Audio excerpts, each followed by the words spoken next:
The Absolutely True Diary of a Part-Time Indian by Sherman Alexie. Chapter 1, The Black Eye of the Month Club. I was born with water on the brain. Okay, so that's not exactly true. I was actually born with too much cerebral spinal fluid inside my skull. But cerebral spinal fluid is just the doctor's fancy way of saying brain grease. And brain grease works inside the lobes like car grease works inside an engine.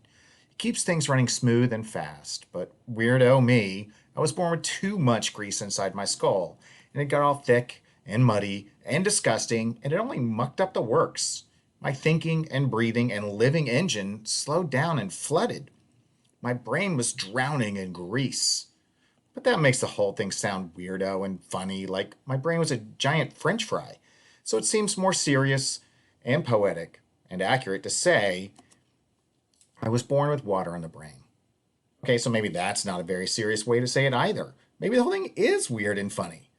But geez, did my mother and father and big sister and grandma and cousins and aunts and uncles think it was funny when the doctors cut open my little skull and sucked out all that extra water with some tiny vacuum?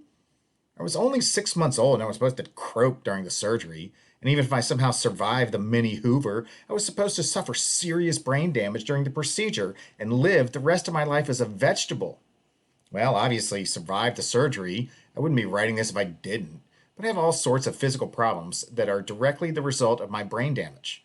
First of all, I ended up having 42 teeth. The typical human has 32, right? But I had 42.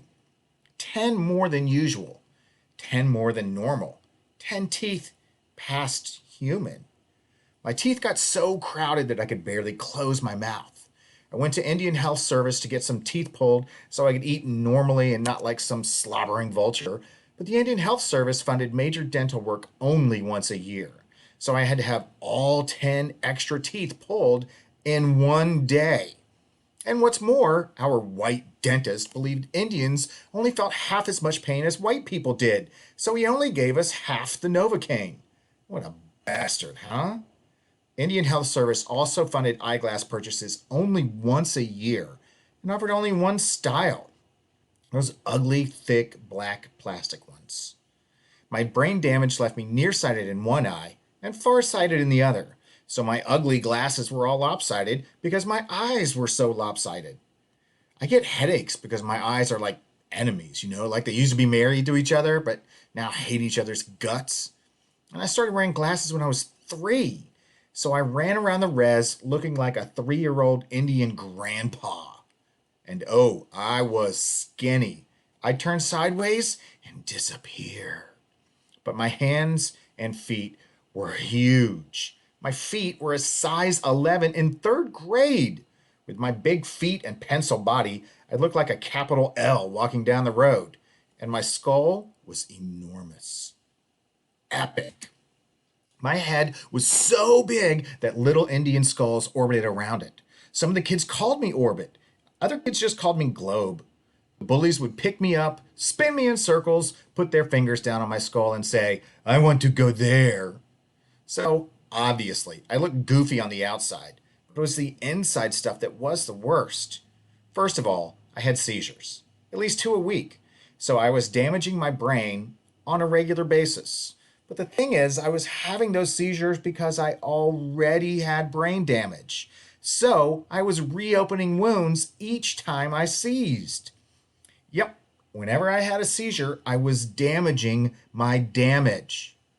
I haven't had a seizure in 7 years, but the doctors tell me that I am susceptible to seizure activity. Susceptible to seizure activity. Doesn't that just roll off the tongue like poetry? I also had a stutter and a lisp. Or maybe I should say I had a stutter and a lisp. You wouldn't think there's anything life-threatening about speech impediments, but let me tell you, there is nothing more dangerous than being a kid with a stutter and a lisp. A 5-year-old is cute when he lisps and stutters. Heck, most of the big-time kid actors stuttered and lisped their way to stardom. And geez, you're still fairly cute when you're stuttering and lisping 6, 7, and 8-year-old, but it's all over when you turn 9 and 10. After that, your stutter and lisp turn you into a retard. And if you're 14 years old, like me, and you're still stuttering and lisping, you become the biggest retard in the world. Everybody in the res calls me a retard about twice a day. They call me retard when they are pantsing me, or stuffing my head in the toilet, or just smacking me upside the head. I'm not even writing down the story the way I actually talk, because I have to fill it with stutters and lisps. And you'd be wondering why you were reading a story written by such a retard. You know what happens to retards on the res? We get beat up. At least once a month.